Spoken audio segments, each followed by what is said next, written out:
What's up everybody, Victoria Dorsano here, and today I'm going to be sharing with you guys my 4 top health tips for busy people. But before we dive in, really quick, if you can give this video a thumbs up and subscribe to my channel, I'd really appreciate it so I can keep producing awesome content like this for you guys. If you are a busy individual or somebody who's a working professional and just has a lot on their plate, it can feel really daunting to take on, a healthy lifestyle sometimes and carve out that time for yourself, really.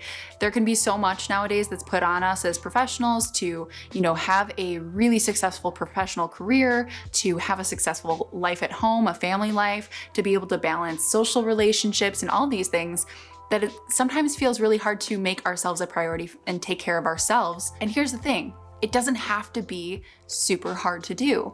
I think there's a lot of programs out there that set these really kind of unrealistic lifestyle aesthetics out there that you should have an hour in the morning to meditate, and you should hand prepare and hand chop every vegetable and lovingly wrap it together in a little veggie burrito and spend 10 hours meal prepping and another 2 hours at the gym.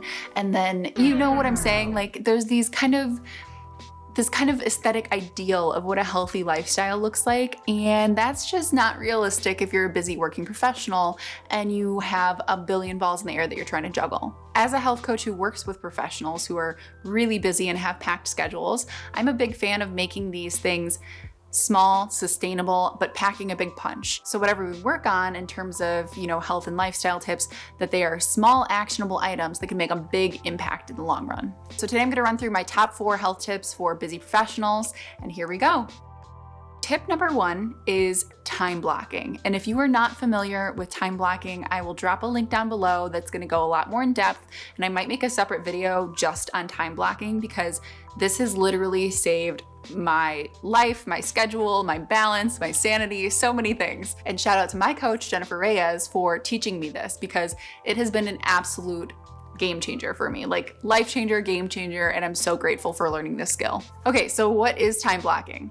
So time blocking is the principle of taking your kind of to-do list and your daily activities and putting them as chunks of time in your calendar. So instead of just having a forever running to-do list of a bunch of things that you want to do, including working out and, going grocery shopping and all those things, taking those items, and at first you're going to kind of have to guess how much time each of these is going to take, right, based on past experience, but you start to be able to refine this.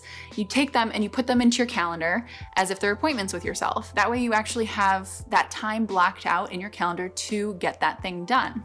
Now, taking a step further, batching is another principle I like to wrap into this for busy professionals, because batching is the concept of really trying to streamline what your tasks are that you're working on. For example, for me, instead of having a running list of emails open on my desktop all day and just having that tab open, I have 3 designated times in the day where I will check my communications in general, not just emails, but talking about social media messages, text messages, emails, of course, any kind of communication that's coming through or notifications from YouTube, all that stuff. That's all getting checked in this kind of communications block that I've set multiple times within a day. So I batch that together so I can kind of stay in that same mindset and therefore make the day feel a little bit easier, like it has a little bit more flow and a little bit more rhyme and reason to it. And you're probably wondering, what does scheduling and time blocking and batching have to do with like a health tip, and why would you consider that a health tip? And to that I say, well, if you don't have an organized schedule or time in your day because you're just so overwhelmed and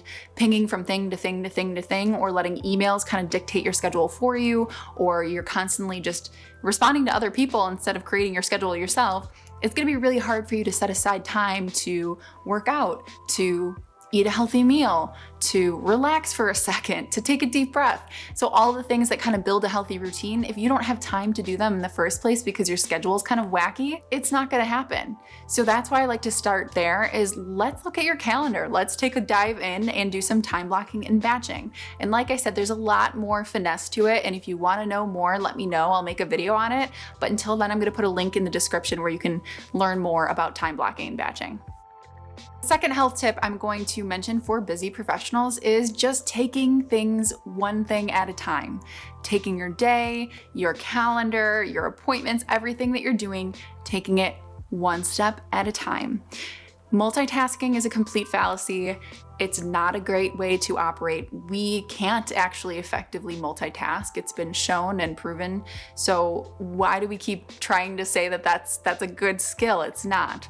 It actually decreases our efficiency throughout the day, and it decreases our motivation and our willpower, which again contributes into if we have enough energy to work out, if we have enough energy to cook a healthy meal, all those things. So a lot of these tips I'm sharing with you guys, if you haven't noticed, are about building the foundation first to be able to implement the healthy skills. If you kind of have like a sandy foundation that you're setting these skills on, they're not going to stick. They're just going to kind of slip through the cracks. So that's why we're laying this foundation of time blocking, batching, setting the time aside, and then practicing taking one thing at a time and not multitasking. So this can feel a little bit challenging to do at first if you're not used to taking one thing at a time, because again, our culture has taught us like you should be doing as many things at once as you can. That's not true. So you want to set intentions around those times that you're working on your communications or you're working on, a certain thing. I'm just going to be doing this thing and that's it. No interruptions. If there is an interruption, I get to decide to come back to it, but this is the thing I'm working on. I'm not going to be trying to work on this and do this and do this and respond to these. It's a health tip for the mind and kind of your sanity, because this is just going to help you feel more efficient and relax throughout the day too, without feeling like you're being pulled in a million different directions at once.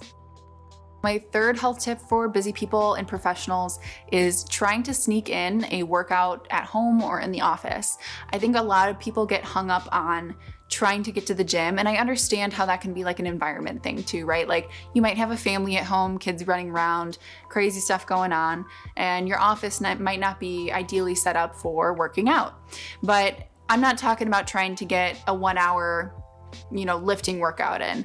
I'm talking about starting with just something small. If you can do, a few minutes of planks, a few minutes of some ab workout, a few minutes of doing some resistance band work, just to get your blood moving as a start. If you're starting from zero and you're just building into a routine, this is a great option to do. Doing it on your lunch break, closing your office door and doing a few body weight squats, just anything to get the blood moving. And something is always better than nothing. You should always think about it as all or something rather than all or nothing.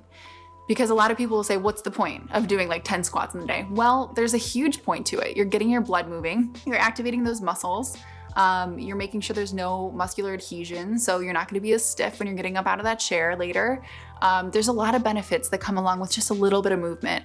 So if you can start incorporating small chunks of movement into your workday, even if it's just like a nice little side stretch, something like that, super easy, but just getting some movement in and getting your muscles and your tissues oxygenated can be a big benefit. Plus, I'm a huge fan of just like 20-minute workouts to begin with and really just pushing it hard and being done with it. I do not like having to be at the gym for like an hour, hour and a half, or doing any workouts that are that long. I get bored personally, and I know I have a bunch of other things to do. So my thing is like, let's get it done quick, and it's better than doing nothing that day. So my fourth tip for busy people is to work on some meal prepping. It doesn't have to be a full week's worth of meals, but if you can at least get some of the food prepared ahead of time for the week ahead, you're in good shape. It's a little bit easier to think about then, or at least have a plan. So you're not coming home exhausted from work, having to worry about what's for dinner tonight, or what am I going to be making for my family, or what am I gonna have tomorrow for lunch? If you've already kind of predetermined that over the weekend and made a routine out of it, and again, put that time block in there to do a little bit of meal planning for half an hour, plan that time to go to the grocery store or order your groceries on Amazon Fresh, even if that's easier for you, or Instacart, and then plan some time to do a little bit of the preparation, some chopping of the veggies, some pre-cooking of some of the things, or at least throwing a bunch of chicken breasts in the oven and having those ready to pull from when you are, hungry throughout the week. There's so many kind of hacks that you can do like that, and just prepping large amounts of certain types of food that you can mix and match in different ways throughout the week that will save you a ton of time, a ton of brain power, and it'll just, again, give you more ease throughout the day that you don't have to worry about what you're gonna prepare, or, oh darn, I spent more money eating out today again, or, maybe you're trying to break the habit of eating out completely because you're noticing it's not the best for you. So That's what I've noticed really helps for busy professionals, is just taking that time and really planning ahead, putting those time blocks into your calendar to meal prep a little bit. Doesn't have to be crazy, but at least getting some of the basics prepared for the week ahead, like your proteins, your carbs, your veggies, just kind of knowing what's going on and having an idea of that. But again, you have to put it in your calendar as an appointment with yourself, or else it's just gonna kind of fall by the wayside. All right, so those are my 4 health tips for busy professionals and busy people in general. Again, I try to make these things not overly complicated and just keeping them simple, practical, things that you can apply very easily and that will not only help you with your health, but will just help you stay organized in your profession too, and really optimize your time so you can make the most out of your life. And before you go, take a look down in the description down below. I'll put a link kind of summarizing these 4 tips that I mentioned, where you can download your copy, keep it posted onto your refrigerator or on your desktop or something as a reminder and a little summary. So I hope that helps you. And again, if you can give this video a thumbs up and subscribe to my channel, I'd super appreciate it so I can keep making awesome content like this for you guys. And until then, I will see you guys later. Bye.